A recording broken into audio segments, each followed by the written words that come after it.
Kawal ng demokrasya! Tinig na hindi natitinag, kasama mo sa bawat laban, katotohanan ng sandigan. Waldy Carbonell! Kakampi ng mamamayan, tagapagtanggol ng bayan, walang urong, walang iwanan. Dito, malinaw ang paninindigan. Dito, buhay ang boses ng bayan. Kawal ng demokrasya! Kasama mo si Waldy Carbonell!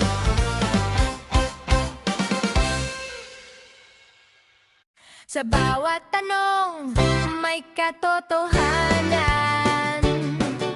Sa bawat laban, may kakampi ka. Kawal ng demokrasya! Tinig na hindi natitinag, kasama mo sa bawat laban, katotohanan ng sandigan. Waldy Carbonell! Kakampi ng mamamayan, tagapagtanggol ng bayan, walang urong, walang iwanan. Dito, malinaw ang paninindigan. Dito, buhay ang boses ng bayan. Kawalang demokrasya. Isang mapayapa at mapagpalang araw po sa ating lahat, mga kaibigan, mga kababayan. Ito po ang Kawal ng Demokrasya, Waldy Carbonell. Aaminin ko na nagugumihanan po ko sa mga nangyayari sa ating pong bansa ngayon. Sapagkat hindi po natin maiwasan na tayo po ay maapektuhan ng kagawan ng isang superpower na pareho ng Amerika na guluhin ang buong mundo at tayo na dapat wala namang pakialam ay bigla na rin nagkakagulo. Bakit? Sapagkat yung ating pong supply ng langis ay naapektuhan. Lahat po ng ating langis nanggagaling po yan sa Middle East, gitnang silangan, bagamat ang nagsusupply po sa atin ay Amerika. Caltex. Ang ibig po sabihin niyan ay California Texas Oil Company. Yang Shell, yan po ay isang malaki at dambuhalang korporasyon ng Amerika at ang iba pang lahat ng mga mapagkukunan natin ng langis ay kinakailangan dumating sa Amerika, dumaan sa Amerika sapagkat tayo po ay talagang biktima ng American imperialism. Ano po ibig sabihin ng American imperialism? Yung po bang kanilang pagiging dominant, pinaka-bossing sa ibang bansa, kasama po ang Pilipinas. Ang bossing ng Pilipinas ay Amerika. Sapagkat tayo po ay matagal na kinolonize ng Amerika at di umano binigyan tayo ng artificial freedom noong 1946. Pero hindi po yan ang pag-uusapan natin. Ang pag-uusapan po natin ay yung ating mga kababayan na stranded sa iba't ibang mga malaking paliparan sa buong gitnang Asia.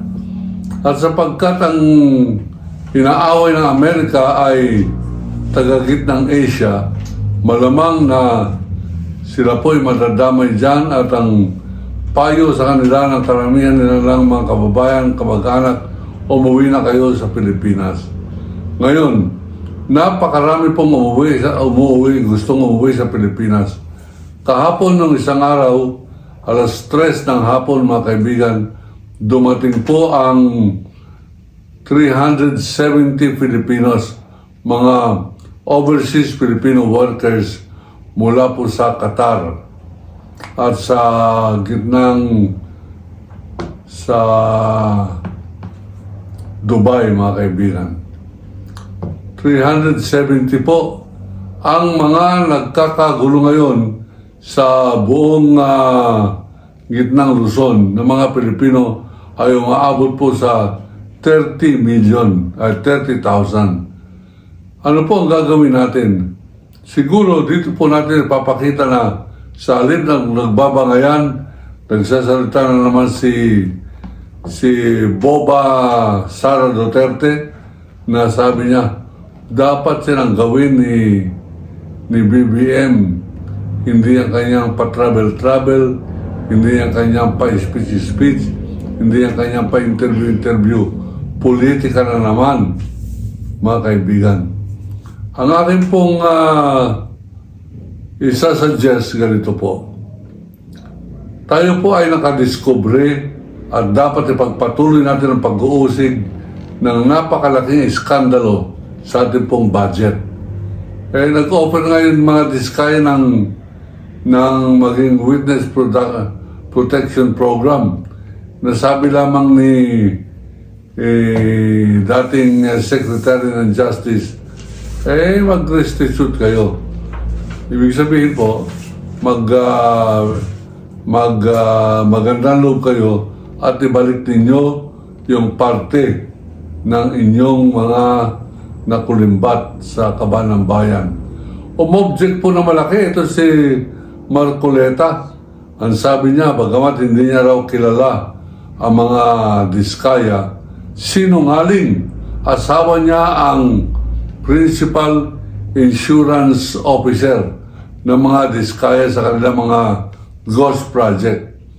Alam niyo mga ghost project, nilalagyan po yan ng insurance na itutuloy nila hanggang mabayaran. Nabayaran na, hindi naman tinuloy. Pero nandyan pa rin yung insurance. Bakit? Protektado ng senador, protektado ni Marcoleta sapagkat asawa niya ang insurer ng mga proyekto ng mga diskaya. Ano po ibig sabihin ng restitution? Yung po bang pagmamagandang loob, kusang loob na pagsoli ng parte ng iskandalo na kanilang nanakaw. At yan po ay mapapaloob sa isang Memorandum of Agreement. Ang kini-question pilit ni Bobong Marcoleta, nasa batas ba yan? Nasa batas ba yung restitution? Meron ka bang alam sa batas na nagsasabing ibalik ang ninakaw? Magkano yung ninakaw? Hindi natin alam. Magkano ibabalik? Napakabugok talaga o traidor. Hindi naman, dalawa po yan. Traidor na bugok pa. Yan po si Marcoleta, Marcoleta. Ngayon, ano po ang ating suggestion? Ito po ang panahon na kinakailangan sakluluhan natin ang ating mga OFW. Paano po yan? Abay, marami po nagkansila ng mga Middle Eastern Airlines ng kanilang biyahe. Gawa ng away nga ng Amerikano ito at ng mga taga-gitnang silangan. Baka targetin po sila ng mga Amerikano yung kanilang aeroplano. Pero tayo mga Pilipino, kakampi naman natin yung Amerika. Alila naman tayo ng Amerika. Kung ating ipapadala dyan, Philippine Airlines, at hakutin, unti-unti, araw-araw, maghakot po tayo. Padala natin Cebu Pacific, American Airlines at yung mga ilang pang mga aeroplano nila Romualdez, Saldico. Ayan, magmagandang loob kayo, Saldico. Kung nasan ka man lugar ng mundo, utusan mo ang iyong mga Ako Bicol machinery na magpadala ng aeroplano doon, maghakot ng mga Pilipino, ibalik dito. Kusang loob. Baka ikaw ay patawarin ng kawalan demokrasya. Pero hanggang hindi kayo gumagawa ng ganyan, nakalista kayo sa amin. At kung mangyayari yung mabubuo natin yung puwersang pareho ng kay Bonifacio, mata lamang ninyo walang latay pag hindi kayo naparusahan ng gobyerno ng Pilipinas, paparusahan kayo ng kawalan demokrasya. Itaganin nyo sa bato yan. Ganun pa man, sa ngayon, ako po ay nagsusumamo sa lahat ng may kakayanan na mag-ambag ng eroplano upang hakutin. Meron po tayong 30,000 sa Middle East. Meron tayong 2,700 sa Beijing, sa China. Pauwi na po natin lahat yan. Dito na tayo sama-sama.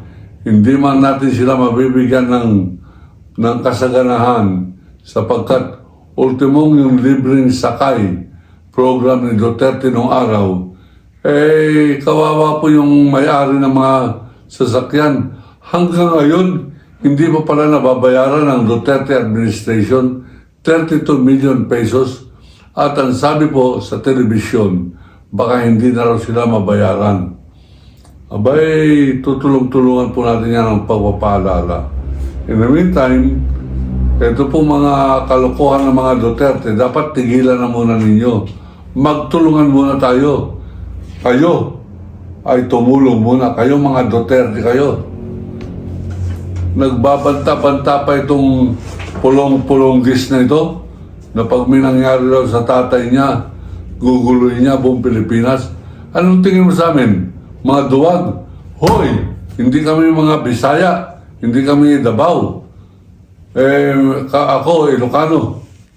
At ang ating po mga kababayan ay hindi po nagigitla dyan sa inyo mga pananakot na yan. Pulong Duterte. Magsasabing, guguloy mo Pilipinas. Kaya mo ba kami? Kaya mo ba ako? Kaya mo ba ako? O yan. Masyado magsalita ito, tatakutin pa tayo. Tumulong kayo. Diyan ninakaw mo, 51 billion. Tumulong ka. Mag-restitution ka. Magpadala ka ng aeroplano. Hindi yan nagbibintang ka ng kung kanino. Sasabihin mo, bintang kay BBM, ganito, ganyan. Magtulong-tulong tayo. Ako magsasabi ng kay BBM, asikasuhin niya top priority, pauwiin ang mga OFW dito po sa ating bansa at lahat ng mga economic effort natin dapat pagtulong-tulungan natin paano sila bibigyan ng alternative o mapapagpili ang negosyo o hanap buhay sa kanilang pagtalikod sa kanilang mga pinapasukan sa abroad sa kanilang pagiging OFW. In the meantime, tayo po ay wag nang nagdadagdag pa ng kayaan ng pagiging Pilipino natin. Tigilan na ninyo, kayo mga Greco-Bellica. Tigilan na ninyo yung mga pagsusulat ninyo sa kay Trump na dapat gawin ni Trump ang kanyang magagawa para pauwiin dito si Duterte. Ano kalokohan yan? Nakakayang Pilipino, akala nila matino na sapagkat meron General Torre, meron Trillanes, meron Tariela na binubugbog ng basher nila, nakasama na rin ang mga ilang senador na bumubugbog sa kanila. Abay, kahiya-hiya na maging Pilipino sapagkat akala na meron matitinong Pilipino, ito nang ibabaw na naman itong mga kahilingan ng mga balikod pagsasabing kinidnap si Duterte. Kidnapping, mamamatay tao, drug lord, corrupt public president. Abay, hindi ko na po maintindihan. Nakakahiya maging Pilipino. Personally, napakarami na po ko naging karanasan na kahiyahan ng pagiging Pilipino. Ilang beses po tayo na-stop sa mga airports. Pag nakita yung passport ko, brown, nakalagay, Republika ng Pilipinas. Ay akala nila magti-TNT ako.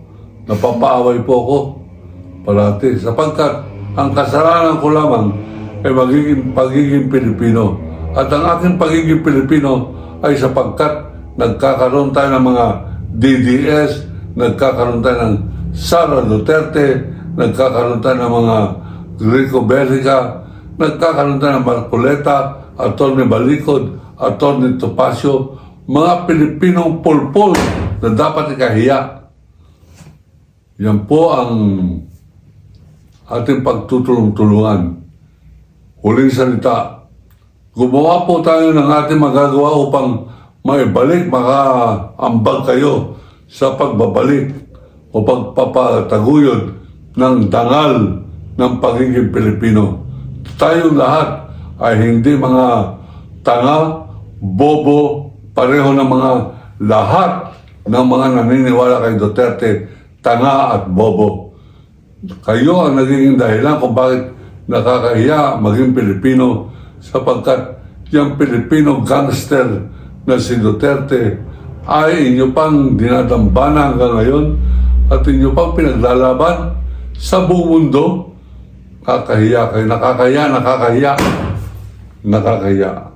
Ako po si Kawaldi Carbonell, nagsasabing iniibig ko ang Pilipinas. China, layas! Kawal ng demokrasya! Tinig na hindi natitinag, kasama mo sa bawat laban, katotohanan ng sandigan. Waldi Carbonell, Kakampi ng mamamayan, tagapagtanggol ng bayan, walang urong, walang iwanan. Dito, malinaw ang paninindigan. Dito, buhay ang boses ng bayan. Ng demokrasya, kasama mo si Waldi Carbonell.